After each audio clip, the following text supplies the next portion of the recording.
India news हट, भारत की खबरें सच्चाई के साथ। शरद पवार लेने जा रहे राजनीति से संन्यास, बोले 14 बार चुनाव लड़ चुका हूं और कितनी बार लड़ूंगा। शरद पवार ने संसदीय राजनीति से संन्यास लेने के संकेत दिए हैं। बारामती में एक रैली को संबोधित करते हुए उन्होंने कहा कि 1.5 साल में अपना मौजूदा राज्यसभा कार्यकाल समाप्त होने के बाद वे तय करेंगे कि उन्हें आगे बढ़ना चाहिए या नहीं। उन्होंने कहा कि मैं कोई भी चुनाव नहीं लड़ूंगा, अब नए लोगों को चुनकर आना चाहिए। अब तक मैंने 14 बार चुनाव लड़ा है।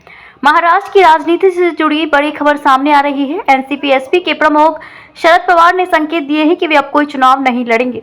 शरद पवार ने कहा कि कहीं तो रुकना पड़ेगा। महाराष्ट्र चुनाव से पहले शरद पवार का ये बड़ा बयान सामने आया है। बारामती में एक रैली को संबोधित करते हुए उन्होंने कहा कि मैं कोई चुनाव नहीं लड़ना चाहता। चुनाव को लेकर मुझे अब रुकना चाहिए और नई पीढ़ी को आगे आना चाहिए। पूर्व केंद्रीय मंत्री और महाराष्ट्र की राजनीति के दिग्गज नेता शरद पवार ने कहा कि अब तक 14 बार चुनाव लड़ा हूँ। सत्ता नहीं चाहिए, बस समाज के लिए काम करना चाहता हूं।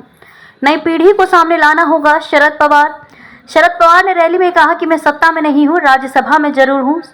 अभी और 1.5 साल बाकी है, लेकिन इस 1.5 साल के बाद अब राज्यसभा में जाना है या नहीं, इसका विचार करना पड़ेगा।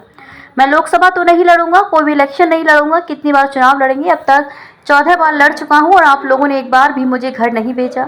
हर बार चुनकर दिया है, इसलिए कहीं तो रुकना पड़ेगा। नई पीढ़ी को सामने लाना पड़ेगा। यह सूत्र लेकर मैं काम पर लगा हूं। इसका अर्थ मैंने समाज कारण नहीं छोड़ा है, लेकिन सत्ता नहीं चाहिए। लोगों की सेवा और काम करता रहूंगा।